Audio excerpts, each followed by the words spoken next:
कहते हैं कि भगवान श्री कृष्ण की 16,108 पत्नियां थी। क्या यह सही है? इस संबंध में कई कथाएं प्रचलित है और लोगों में इसको लेकर जिज्ञासा भी है। आइए जानते हैं कि कृष्ण की 16,108 पत्नियां होने के पीछे राज क्या है। महाभारत अनुसार कृष्ण ने रुक्मिणी का हरण कर उनसे विवाह किया था। विदर्भ के राजा भीष्मक की पुत्री रुक्मिणी भगवान कृष्ण से प्रेम करती थी और उनसे विवाह करना चाहती थी। रुक्मिणी के 5 भाई थे, रुक्म, रुक्मरथ, रुक्मबाहु, रुक्मकेश तथा रुक्ममाली।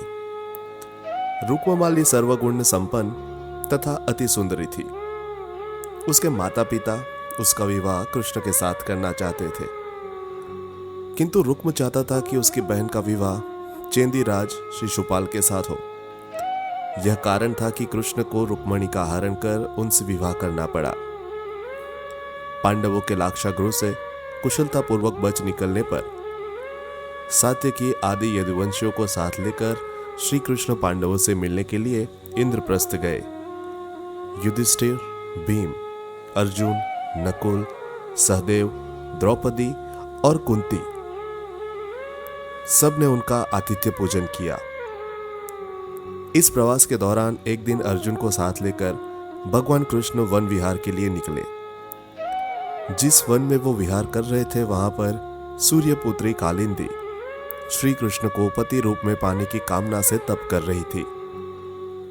कालिंदी की मनोकामना पूर्ण करने के लिए श्री कृष्ण ने उसके साथ विवाह कर लिया। फिर वे एक दिन उज्जैनी की राजकुमारी मित्रबिंदा को स्वयंवर से वर लाए।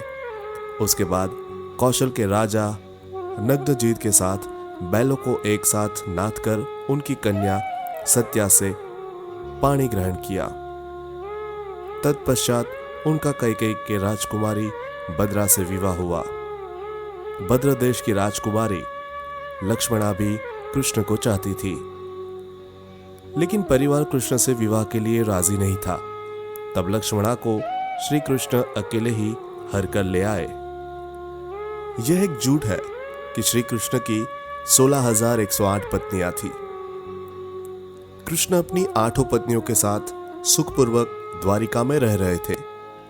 एक दिन स्वर्गलोक के राजा देवराज इंद्र ने आकर उनसे प्रार्थना की, हे कृष्ण, प्राग ज्योतिषपुर के दैत्य राजा भैमासुर के अत्याचार से देवतागण त्राही त्राही कर रहे हैं। क्रूर भैमासुर ने वरुण का छत्र, अदिति के कुंडल और देवताओं की मणि छीन ली है और वह त्रिलोक विजयी हो गया है। इंद्र ने कहा, भौमासुर ने पृथ्वी के कई राजाओं और आमजनों की अति सुंदर कन्याओं का हरण कर उन्हें अपने यहाँ बंदी गृह में डाल रखा है। कृपया आप हमें बचाइए प्रभु। इंद्र की प्रार्थना स्वीकार करके श्री कृष्ण अपनी प्रिय पत्नी सत्यभामा को साथ लेकर गरुड़ पर सवार हो प्राग ज्योतिषपुर पहुंचे। वहां पहुंचकर भगवान कृष्ण ने अपनी पत्नी सत्यभामा की सहायता से मूर दैत्य सहित मूर के 6 पुत्र ताम्र, अंतरिक्ष, श्रवण, विभावसु, नभस्वान और अरुण का संहार किया। मूर दैत्य के वध हो जाने का समाचार सुन भौमासुर अपने अनेक सेनापति और दैत्यों की सेना को साथ लेकर युद्ध के लिए निकला।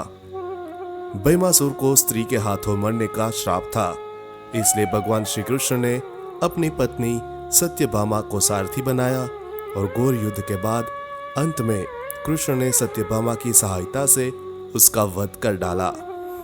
इस प्रकार भैमासुर को मारकर श्री कृष्ण ने उसके पुत्र भगदत्त को अभयदान देकर उसे प्राग ज्योतिष का राजा बनाया। भैमासुर के द्वारा हरण कर लाई गई 16,100 कन्याओं को श्री कृष्ण ने मुक्त कर दिया। ये सभी अपहत नारियां थी या फिर भय के कारण उपहार में दी गई थी और किसी और माध्यम से उस कारागार में लाई गई थी। वे सभी भैमासुर के द्वारा पीड़ित थी, दुखी थी, अपमानित, लांछित और कलंकित थी। सामाजिक मान्यताओं के चलते भैमासुर द्वारा बंधक बनकर रखी गई इन नारियों को कोई भी अपनाने को तैयार नहीं था। अब अंत में श्री कृष्ण ने सभी को आश्रय दिया। ऐसी स्थिति में उन सभी कन्याओं ने श्री कृष्ण को ही अपना सब कुछ मानते हुए उन्हें पति रूप में स्वीकार किया। लेकिन श्री कृष्ण उन्हें इस तरह नहीं मानते थे। उन सभी को श्री कृष्ण अपने साथ द्वारकापुरी ले आए। वहां वे सभी कन्याएं स्वतंत्र पूर्वक अपनी इच्छा अनुसार सम्मान पूर्वक द्वारका में रहती थी, महल में नहीं। वे सभी वहां भजन, कीर्तन, ईश्वर भक्ति आदि करके सुखपूर्वक रहती थी। द्वारका एक भव्य नगर था जहां सभी समाज और वर्ग के लोग रहते थे।